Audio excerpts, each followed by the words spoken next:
at the Bisil residence of Francis Atoli, who's the Secretary General of Kotu, but told Seth is not yet up, so we will be joining him a little bit later. Let's start with matters revenue. In Kajiado County, Governor Joseph Oleleng has called on the senators to expeditiously unlock the current stalemate over the county revenue sharing formula, saying it has crippled delivery of essential services in the counties. Lenku maintains that external forces should not be allowed to divide the Senate at the expense of the welfare of Kenyans. The current revenue division in per se is causing a lot of pain to the country.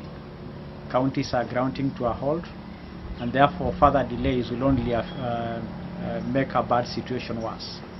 As we are aware that the COVID-19 pandemic has ruined our economy and sent a lot of businesses into oblivion, we can no longer continue to fight over this, because further delays are only going to aggravate this situation.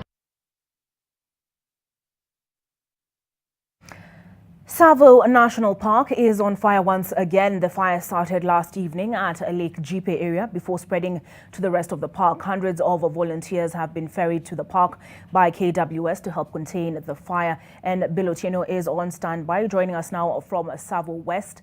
Bill, what is the cause of these fires? Well, thank you very much, studio. I am at Tsavo West National Park here, and of course we're following up on the fire that's began yesterday. And this fire started at Lake Jipe, the southern part of Tsavo West National Park. Indeed, it really burnt the park to an extent. Now the fire is still going on at the Mzima Spring part of the park. That is the central part of Tsavo West National Park. And indeed, what we found out is that we just witnessed hundreds of locals from Taita Taveta, specifically in Voi, were ferried by KWS to Tsavo West National Park so that they can help to contain the fire. This is the sixth fire in the span of the 7-8 days in August, but we understand there has been several incidents of fires in Tsavo conservation area for the past 3 months. I was to talk to the director of Tsavo conservation area, the assistant director, that is Robert Njue, but unfortunately I'm seeing he's in a lot of activities that is going on now. But now we've seen even the Kenya Army plane, or the Kenya Army chopper, is just here. And I think they are in the process of trying to also help contain this fire. It's a fire that has also brought a lot of questions, because earlier KWS was saying that this fire was being started by locals living adjacent to Tsavo West National Park. But now the narrative is seemingly to be changing, because now they're saying the herders are the ones who are perhaps the ones who are starting this fire. And now we understand these fires don't start at the edge of where people live near the national parks, but majority of them come inside from the national park. It's something that we are following up for now, but we also have information that there is a fund drive that is being initiated now, and we understand that conservationists who are also in the force of trying to contain the fire are also now calling for people to just come in and try to raise money so that they can have equipment or resources to handle this, or to contain these fires that erupt every time at Tsavo West or Tsavo conservation area. This is what is going on now. For now, people are still putting off the fire or trying to contain the fire, and we are also having a lot of agencies just coming up, and I've confirmed to you, I've just witnessed a chopper from Kenya Army, or KDF, just has landed and has left. Back to you. I'll be keeping you on tabs in our later subsequent bulletin at 7 p.m. and at 9 p.m. Back to you. Thank you, Bill. As he said, he remains on that story. From Tsavo West to Machakos County now, where a 55-year-old woman was murdered last Saturday over a land dispute in Kadhuma village in Mumbuni location has been laid to rest. According to her son, Jackson Macau, the attackers were mostly relatives, tied his late mother's hands and legs using wire, poured petrol on her and set her on fire.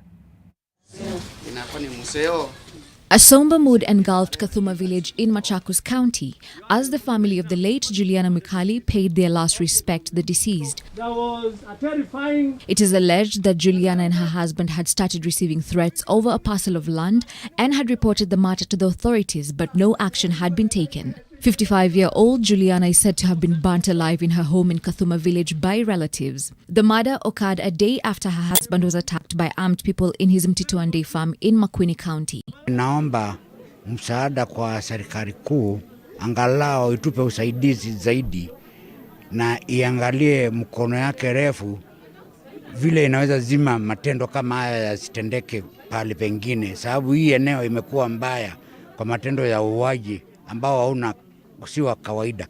Tuko na huzuni sana, na ile kitu inatuhuzunisha zaidi ni ya kwamba kuna watu baina ya wale ambao walifanya kila kitendo bado hawajakamatwa. Juliana had been buried at her son's farm as the family had fled the home in fear of more attacks.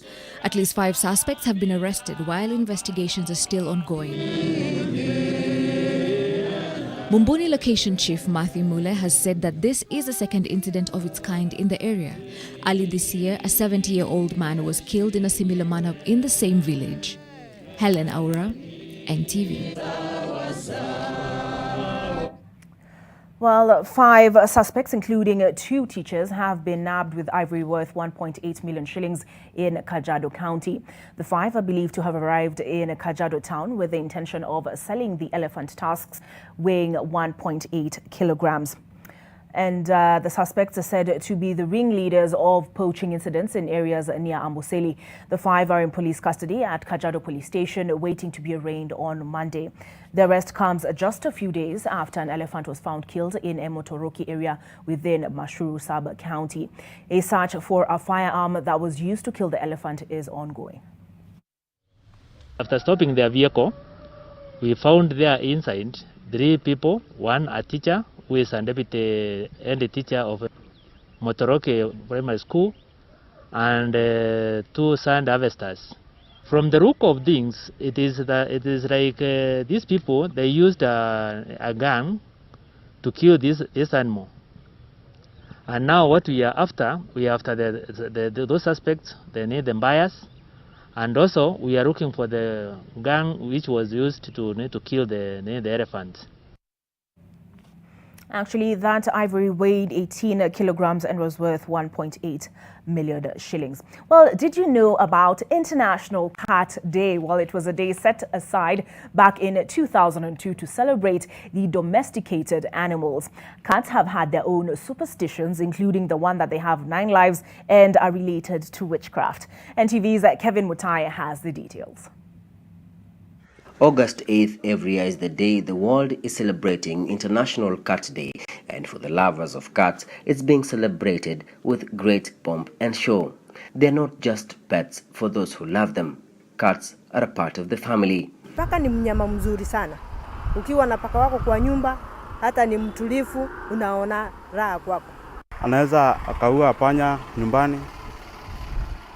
Anaweza pia, yani ni mnyama ambaye yana mambo mengi. In Old Town Mombasa, Hussein Ahmed keeps more than 20 cats and believes that they're a source of protection. Nimeendesha na mbio hapa mimi. Hawa ambao nakujibu ndio hawa, lakini nimesimama nao. Hawatoki hapa. Wewe ndio uende, sio wao waende. Hawa ni wa hapa, wanzaliwa hapa. There are superstitions associated to cats, especially in the coast region, but Hussein believes they are all superficial. Hakuna evidence ya kusema kwa hawa wana majini. Ama uangalie paka mweusi umpige umue kwa sababu unasema paka mweusi ni jini. Sisi wenyewe rangi zetu, tunao watu weusi, tuseme watu weusi pia ni majini. Maana ikiwa unamjudge mnyama kwa rangi yake, na sisi pia tukijajiwa juu ya rangi yetu itakuwa ni usawa hivi. Kwa hivyo ni vizuri kuzingatia kwamba mambo mengine ni hadithi. This year's theme is spreading knowledge and building an understanding of the individual needs of cats, and Hussein is determined to live to perfect that. Kevin Mutai, NTV, Mombasa.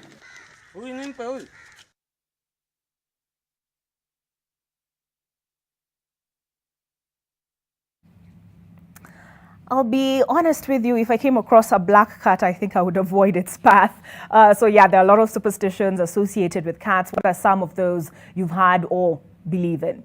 Well, aside from that, Muslim faithful in Trans Nzoia County have called for a probe into the misuse of funds and corruption against officials of the Supreme Council of Kenya Muslims, and that is SUPKEM, in the area. This comes a few days after chaos erupted at Matisi Mosque in Kitale town after Muslim faithful protested against the mismanagement of properties by SUPKEM officials. Unease is growing in Matisi Mosque Kitale after Muslim faithful protested against mismanagement of properties by SUPKEM officials. Police were forced to take charge to quell the situation. Kuna huyu bwana ambaye anaitwa Abdul Karim. Yeye ndiye aliyekuwa pale kwa muda wa miaka yote karibu 15 years, anajaribu kutumia watu wa Matisi kutafuta pesa nje, na akinunua vitu anajiwekea katika majina yake. Moja katika sababu imeleta fujo zaidi ni hii title deed ambayo imekuwa issued 22nd day of April 2015, ambayo imeandikwa majina yake instead ya kuweka katika majina ya msikiti. A case has been filed in court, but according to Imam Mohammed Makoha, who doubles as managing trustee for Islamic Dawah for counseling and restoration of faith management, there are attempts to stop the case. Order imetoka, wamekanyagia, wakararua hii order, wakaona kwamba wanaweza kuhonga mpaka wahonge askari, wahonge mpaka maloya, wahonge mpaka majaji kusudi hiyo kesi iweze kuwa favor. The Muslims have accused SUPKEM Trans Nzoia County branch of embezzlement of funds and misuse of power. Hii SUPKEM ya Trans Nzoia ni lazima kwanza iweze kuangazwa, because there's a lot of corruption inside this SUPKEM Trans Nzoia County. Mtu mmoja huyu hawezi kuwa ndio chairman, yeye ndio secretary, yeye ndio treasurer, yeye ndio kila kitu. Amechukua sheria mkononi. DCI wakuja wachunguze SUPKEM Trans Nzoia. SUPKEM Trans Nzoia kuna ulaghai mkubwa sana ndani wake. The leaders said they have presented evidence on crimes committed by officials. Nuru Abdul Aziz, NTV. As I mentioned at the top, we have Seth Olale in Kajiado County, Bisil to be specific, where he tells us Raila Odinga, James Orengo, David Murathe are meeting at the home of Francis Atwoli, who's the Kotu Secretary General. We saw yesterday in a report filed by Kennedy Mureithi on NTV Weekend Edition, Raila Odinga playing down these visits. So Seth, are they just meeting to have a cup of tea as friends and maybe lunch, or is there more to this visit? Well, good afternoon, Olive from Bisil, Kajiado County. What I can assure you is that Ildamat, yeah, the Kotu section is just, correcting me, saying that we're meeting at the famous Ildamat. And like you said, of course, there is a gathering expected here. What I've seen is already Senator James Orengo is already present here. But also to tell us what about today's meeting is all about is the host himself. That is the Kotu Secretary General Francis Atwoli. And of course, today is a very interesting time in politics because it comes hours after the Jubilee Vice Chair, that is Murathe, stating that, Kenya prepare for Raila Odinga 2022 presidency, terming it like it's time to reward the former Prime Minister for all his sacrifices and efforts in development, and that it will be a Nelson Mandela moment. He's likening 2022 to what happened in South Africa. Maybe you are the host. Actually, you're the host today for this particular gathering, but just tell us more of what is happening in the political atmosphere. No, actually, sometimes we compare notes on Sundays. It's not a political gathering or anything of that kind, but normally we can have lunch together, discuss issues, political issues, social issues, economic issues. But I have also received a lot of calls because people know, Kenyans know, Murathe is very close to me, he's my friend. He was a close friend of his father, the late. who had a very big wine shop in Nairobi, and a very smart guy, the late father of Mrathe, and we have maintained that relationship to date. And people have been calling me, trying to ask me, what are your views about Mrathe's statement? Mine is to endorse that, because I would tell you what, it is only Raila Amolo Odinga who can bring this country together. He has created a big departure from corruption. He has fought for this country. He's now an old person. He will be caring, and he's a man who cannot apply political revenge. He will fight to bring Kenya together. And I didn't imagine that that would come out of our brother Mrathe, and I think he has widely consulted. And I want to support and endorse that. Where I come from in Western Kenya, that is a dominant area of Raila Amolo Odinga. Of course, you have endorsed the 2022 Raila presidency. Who else is supporting this bid? I know so many people will be able to support this. I don't know who will. But this is not to say that others should not be able to come up. We have prominent Kenyans like Kalonzo Musyoka, Musalia Mudavadi, Gideon Moi, Joho from Coast. You can name them. Kenyan can produce a president at any time. But I'm endorsing Mrathe's proposal for Raila Amolo Odinga being a candidate 2020 because he's a person I see that he's the only man who can bring this country together. And not only that, he has mantle, he has supporters, he has suicidal supporters, that by 10 a.m., whoever will be standing against him or whoever will offer his candidature in that particular position, he must be well prepared, because as I know, by 10 a.m. in the morning, he would have won the seat as a president with the support of our brothers and sisters from Central and other places. And I'm sure he's going to enjoy mammoth support from all over the country. Is really expected here this afternoon? No, it's not expected this afternoon, because I haven't talked to him for the last 3 days, but it's not expected here today. Today I'm having colleagues, friends, and political advisors. We want also to get briefing on what is happening on in the Senate. We have Senator James Orengo here with us, and we are expecting about 2 to 3 other prominent Kenyans coming. As I wind up, Makundome, my director, just pardon me and give me this final moment to ask the Kotu Sec Gen.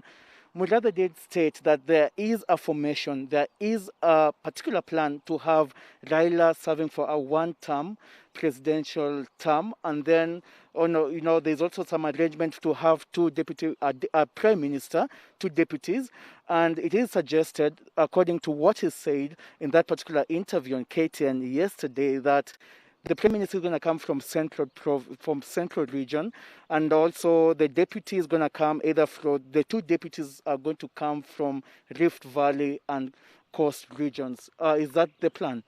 I don't know, as I've told you always, the time I've told the Kenyans that I'm not deeply involved in direct politics.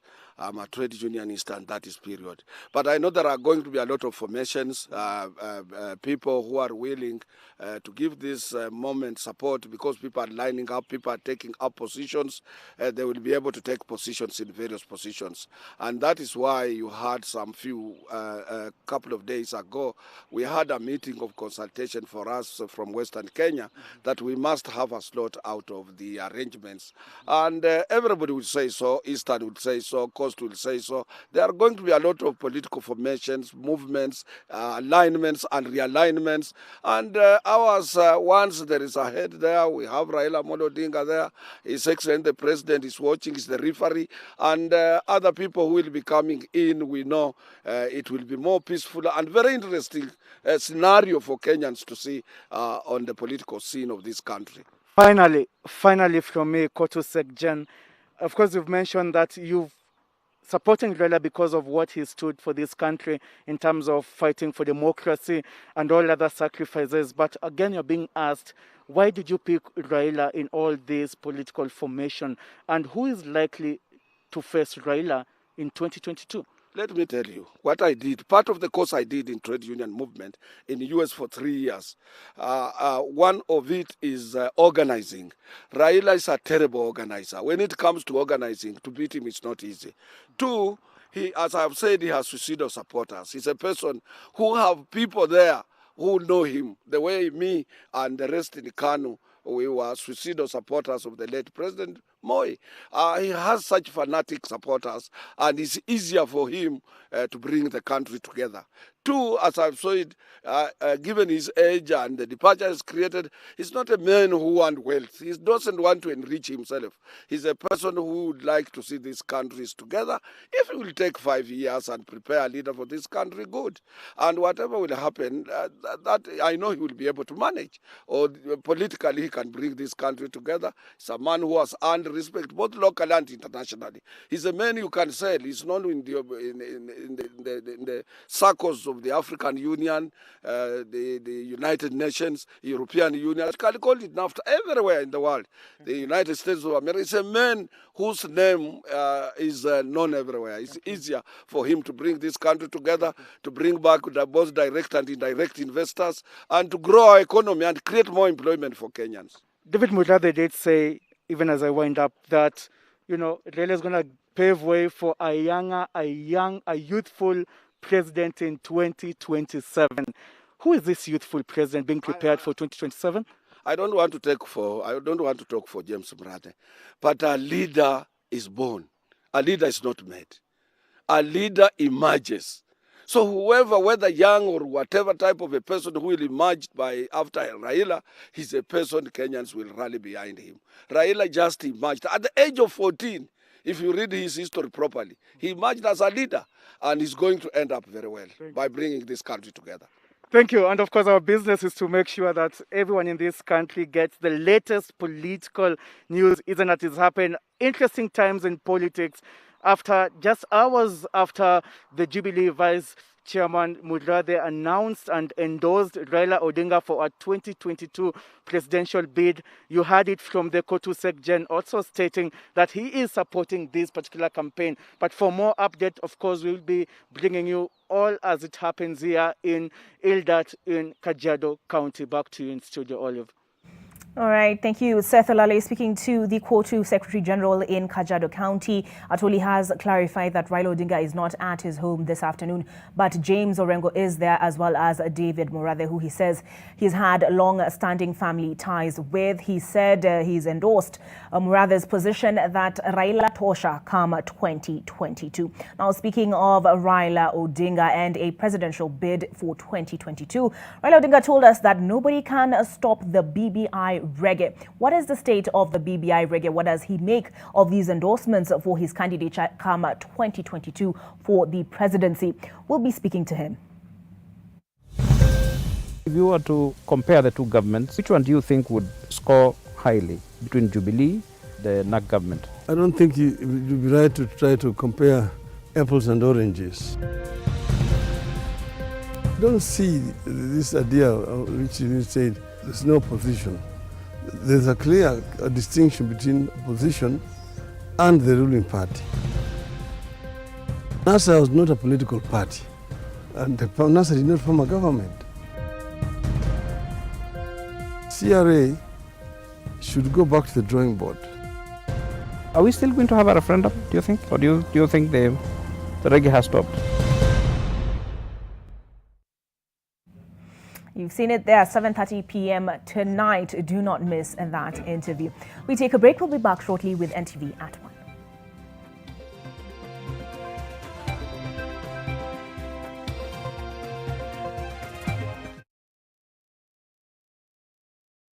Pata smartphone mpya kuanzia 20 bob daily pekee ukilipa mdogo mdogo. Weka down payment ya 1000. Lipa kuanzia 20 bob daily kwa miezi 9. Piga star 544 hash kuona kama unafaulu kupata 4G Neon Ray Pro. Si hapo sabari komuni yako kabisa. Introducing Ndovu Home Baking Flour and Ndovu Maize Meal, now in an attractive new packaging. Ndovu flours are fortified with vitamins and minerals to provide wholesome goodness for the whole family. Milled from a blend of the finest wheat, Ndovu all-purpose flour makes the most delicious chapatis, mandazis and all other pastries. Ndovu is readily available at your nearest shop. Ndovu Tosha. Sona moja imetengenezwa kwa njia spesheli ili kupambana na maumivu kwa haraka. Sona moja ina aspirin kama kiungo. Sona moja, kitulizo kamili. Maumivu yakizidi, pata ushauri wa daktari.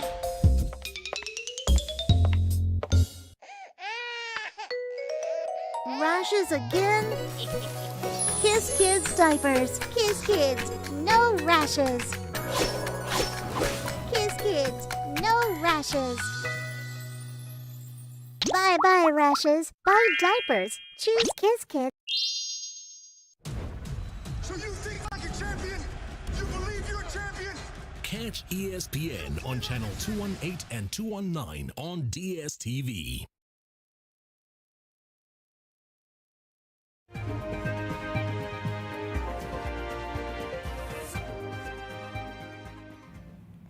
We're back on NTV at One, and we start with Vincent Odor, who is at the home of the Senate Whip, or is it Irungu Kangata, speaking to us on the stalemate as far as revenue allocation to the counties is concerned. Vincent, what is his position?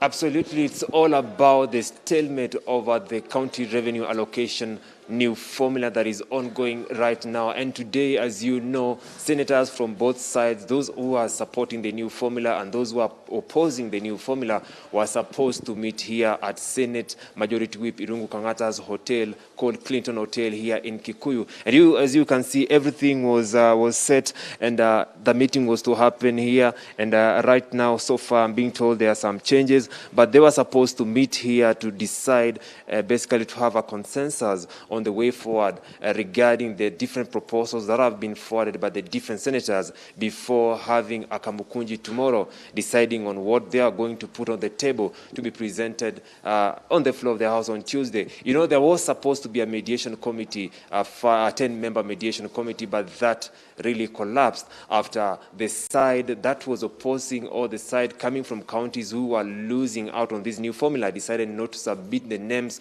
of their members to form that mediation committee. Therefore, today I'm here with the Senate Majority Whip to tell me what has transpired. Senator Irungu Kangata, tell me, is the meeting going, will the meeting be held today, or what has transpired from today or moving forward?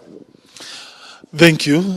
No, there will be no meeting today. We were prepared, but I think there was a realization that majority of the senators who have confirmed to attend this meeting were those supporting the committee position. Whereas I think the original intention of this meeting was to bring everyone together. We continue with the dialogue. I would be urging my colleagues who support the other position, the proposal by Mutura Kilonzo and Sakaja, they were given the opportunity to come up and join the mediation committee headed by the Speaker. No names were proposed. And today we made another effort. We realized, whereas vast majority of senators were ready to come, in fact, so many of them had agreed, but somehow it was the side that was supporting the committee position that had confirmed in larger numbers. So, and therefore, I think from where I sit, we should be urging everyone to consider all efforts to dialogue. We continue with the same discussion, as opposed to coming back on Tuesday, where we still continue fighting and tussling. From where you see, do you see light at the end of the tunnel? Will this be possible by Monday, so that we don't go for a vote on Tuesday on the floor of the House? Because I'm being told the Speaker is frustrated and he's saying now what they are going to settle on is guys to go and vote on the floor of the House to end this stalemate, because people or the counties are suffering. Behind the scenes, there are very good discussions. I'm aware of several proposals that are on the table. My colleague, Honorable Senator from Meru, Linturi, has come up with a very good proposal.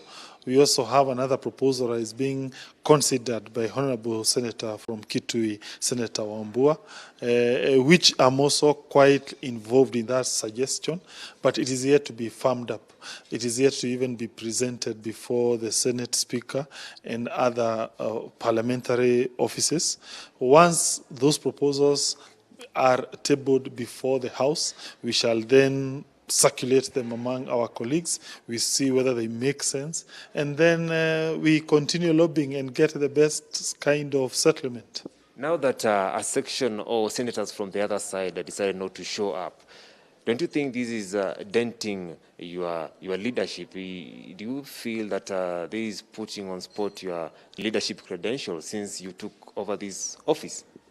Let me say that it is not true that they refused to come. In fact, very many of them had confirmed that they'll be coming. A good example is like Senator Justice Madzayo was coming, Senator from Mombasa, Senator Faki was coming, Senator Omogeni was coming, and my deputy whip, Senator Faria, and all of them, they don't support the government position.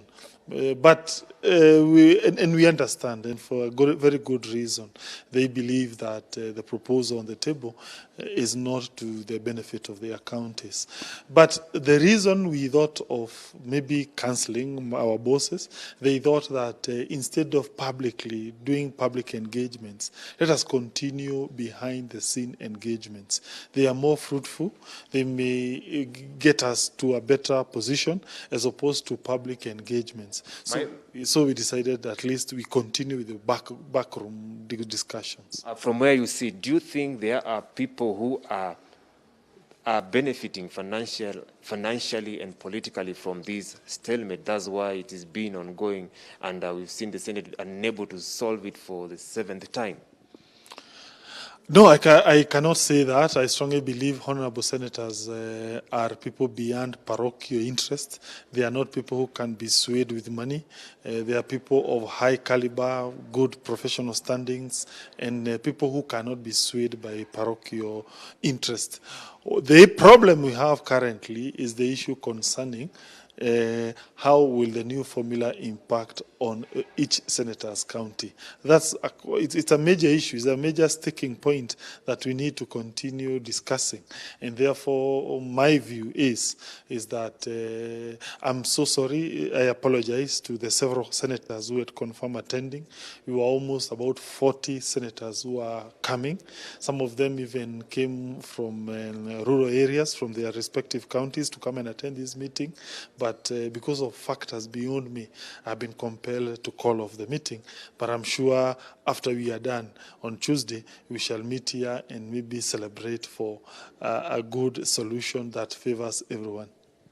That was Senate Majority Whip Irungu Kangata, and therefore we are waiting to see whether really the senators from both sides will be able to get a deal and have a consensus whereby they will be able to come up with a formula of sharing revenues to the counties that will make each and every person or all the counties happy. For now, I'm taking you back to studio. Thank you, Vincent. As you saw earlier, Raila Odinga will also be weighing in on the divisive shilling tonight on NTV, 7:30 p.m. He speaks to our group editorial director, Mutuma Matthew. Now, a day after the government endorsed Eliud Kipchoge as the domestic tourism ambassador, industry players have come out to encourage Kenyans to support the industry by visiting the different sites within the country. Tourists who are in the Mara to experience the 8th wonder of the world commended the move by the government to reopen the sector. A representative from the East African Tour Guides and Drivers Association said cutting park fees by 50% is a good way of attracting tourists, but also called on hotels to give more incentives.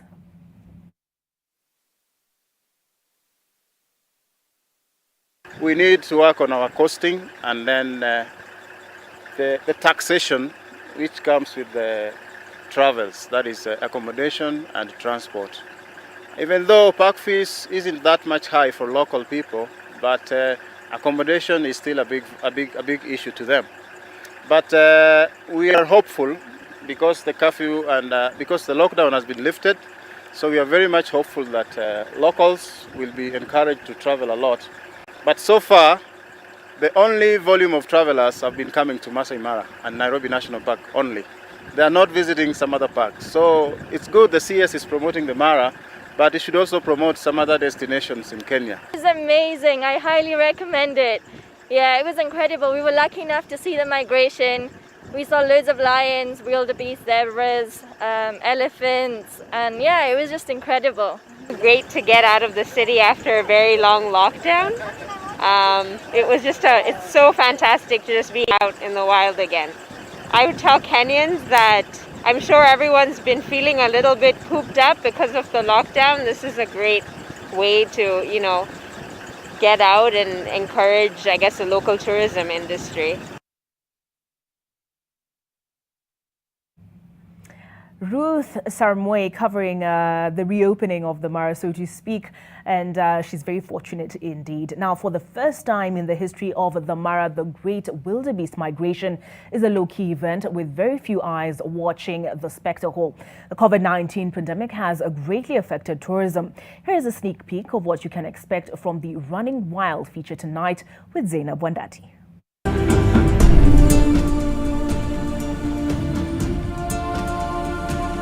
This is the first time in my life I see us crossing. Can you imagine? The migration, they are here, and there's no tourists because of the COVID. These 5 cheetahs are known as the tunnel borer of the Masai Mara, and according to photographers, they are not very easy to spot. Everybody who lives around the Mara depends on tourism. For every client entering this facility, they have to be checked their body temperature. Your priority is for your guests to be happy and observe the rules. I hope this COVID goes away soon. Let's cross over to the sports news now, and the resumption of sports in the country is eagerly awaited by stakeholders, with the national basketball men and women's teams looking ahead for competition. The Morans were hosted to a luncheon by local businessman and sports enthusiast Eliud Owalo at a Nairobi hotel. Owalo also recently hosted the Kenyan Premier League sides AFC Leopards and Gor Mahia to a similar event. The men's side made history earlier in the year when they advanced to the FIBA AfroBasket 2021 qualifiers. Owalo also offered the Moran and Lioness teams a 350,000 shillings allowance. As package that we've given sports people, however, it is not well spread enough. We are many. We want to appeal to the government to reach out to sports because quite a number of them are suffering.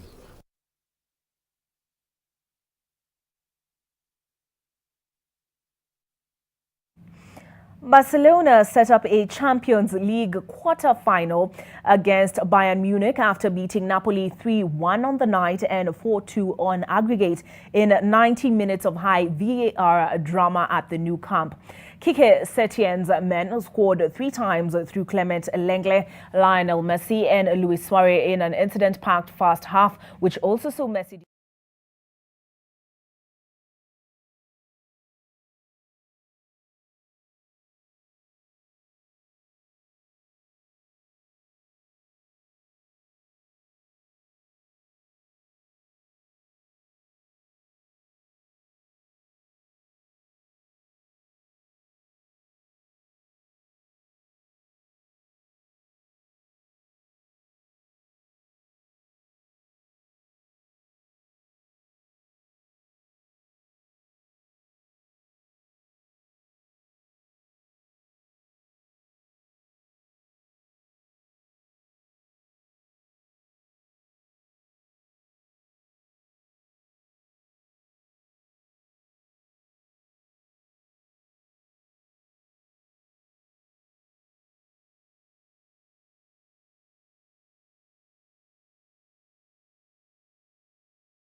Then the Ministry of Health will be giving us a briefing, this time from Kisumu County, and NTV will be taking you there live, so you want to stay on NTV Kenya.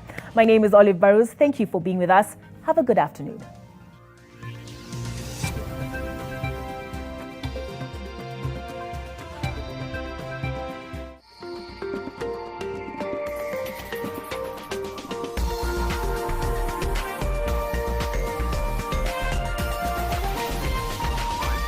This is NTV.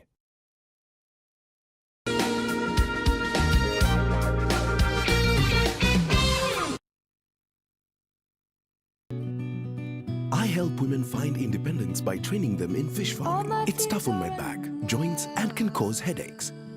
Panadol Extra relieves multiple types of pain. If symptoms persist, seek medical advice.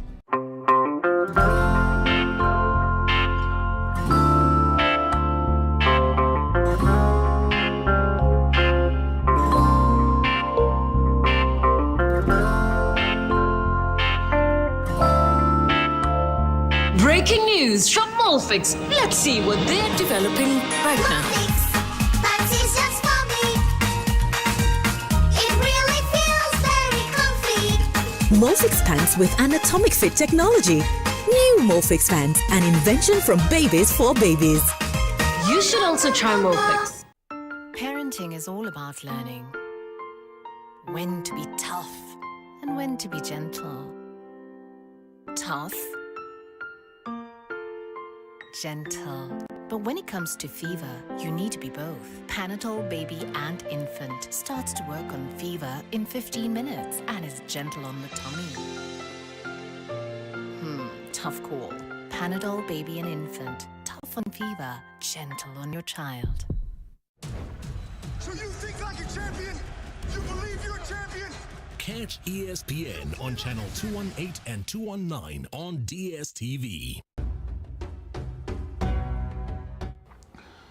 Prophet Muhammad sallallahu alayhi wasallam taught us about plague. He told us that if it's happening in a place, don't go. And if you are in a place that is happening, don't come out. Prophet was preparing us for quarantine, and he was also telling us to take precaution that we should not be agents or carriers of the virus. It should not be us who are going to carry the virus, take it to our congregations.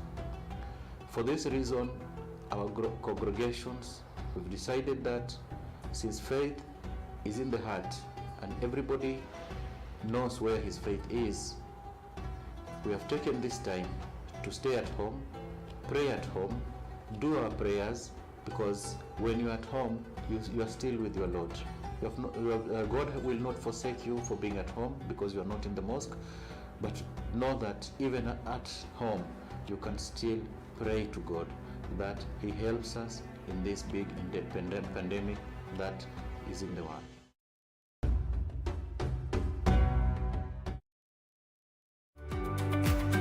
There are different types of sickle cell disease, but the most common type in Kenya is sickle cell anemia. Patikana kuna sickle cell anemia. Kuelezea babake, alikasirika.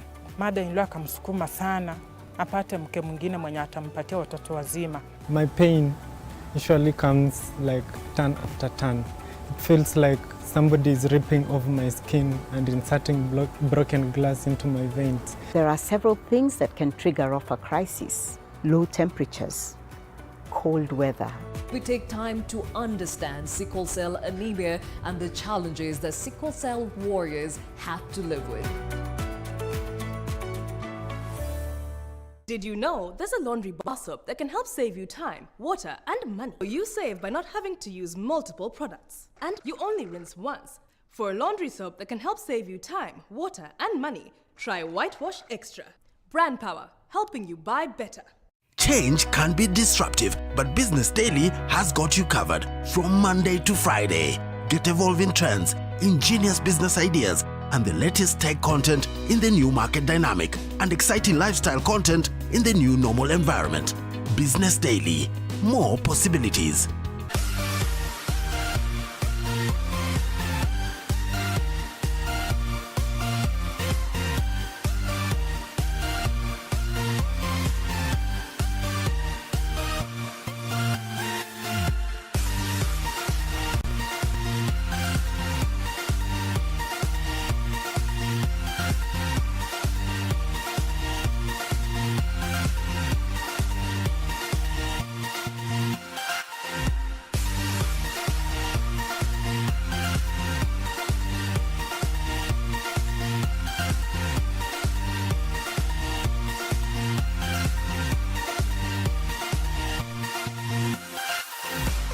mind-blowing music and entertainment. Just move to NTV.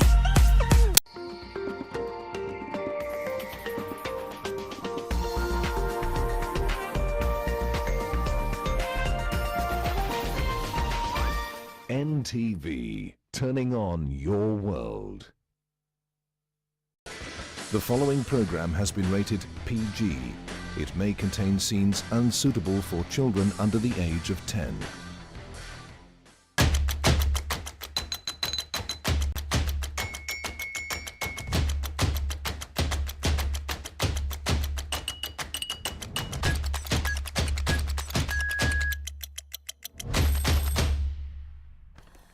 Welcome to TTTT. My name is Amina Abdirabba. We have a lot to get through. As usual, the hashtag is TTTT on Twitter, and you can tag us at The Trend Live. So let's take a look at some of the stories that were trending this entire week.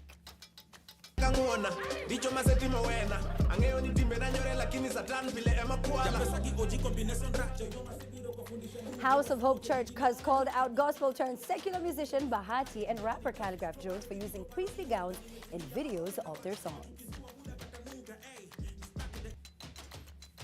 Now, a 62-year-old woman will spend the next 35 years behind bars after being convicted of robbery with violence by the Loy Tok Tok Law Courts. How is this even possible? Stick around and hear what the panel has to say. Cafes on the hot spot after they invited entries to an art competition in which the winners will only be paid with free coffee and exposure of their artistic work on takeaway coffee cups.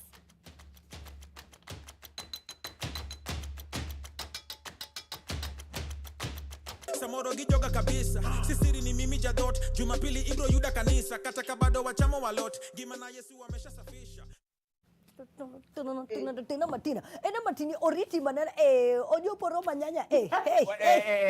Amina, I'm sorry. Calligraph Jones is an artist par excellence, and I do not mind saying it again and again. His lyricism is so amazing, and I think he should rap more in the Luo, because he said it in a way that even my dad, if he listened, he'd go like, "Come on, Chwadgino, he really hit the notes." However, you have to remember that religion is an extremely icy, very dicey, and extremely sensitive subject to touch on.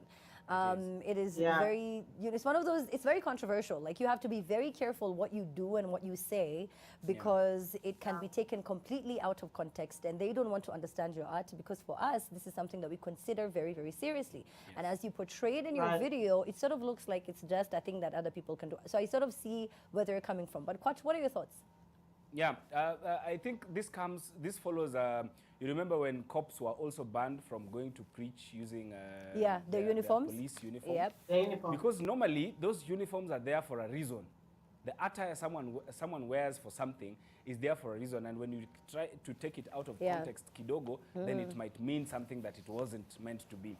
And at least we are happy, we are lucky that Kina Calligraph, they were still within the boundaries of sanity. There's a video someone did, and they were wearing those the clothes of the clergy, and what they were singing, my God. I can't even mention the name of the video, because now there are some weirdos out there who will start going, tell me about it. I want to go see it. I want to go see it. Quite tell me. Go on, Cindy. Well, what the clergy needs to address is, have you noticed that apart from depicting, priests and stuff in the way they dress, the rosary is now an ornament. It is an article of adornment. People no longer see it, wear it like it's something, they are beads of worship. People wear them like necklaces. In fact, the bigger the better. Yeah, but so, go on. So I think it's, yes, they are to be respected, and there is some symbolism in them, but maybe in the context in which Calligraph was using them, it can be seen as art depicting society. Probably. That would be my argument. However, Rihanna in the Met Gala, when she came up dressed as a bishop with a big hat, I had issues with that. That is just me. As somebody who was born and raised a Catholic, I was like, and I think she had worn like a bodysuit with the I found it a little funny. All right. Well, now for those of us who are watching it from like a fashion standpoint, we were like, oh my days, did you see what Rihanna wore? Because and you see, that's the thing, Cindy. So, you know, when it comes to religion, it's very personal, right? Yes. That's why I said it's very icy. Like, you're not sure if you want to touch on it because it hits people very differently. And but you then know, I think also there is a space of sensitivity to what makes sense to someone. Yeah. You know, values are something that are very personal. And if someone tells you that I don't like what you're doing to what I believe in, then I think maybe you should listen to them.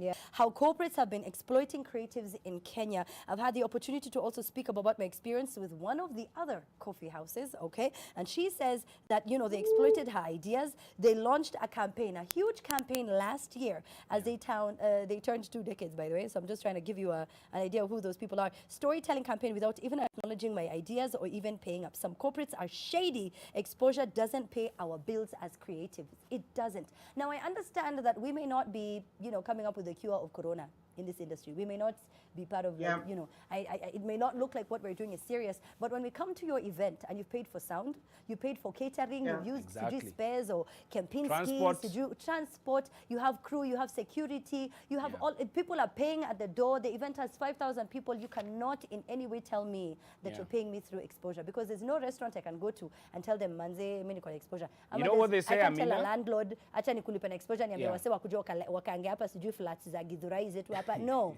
I can't.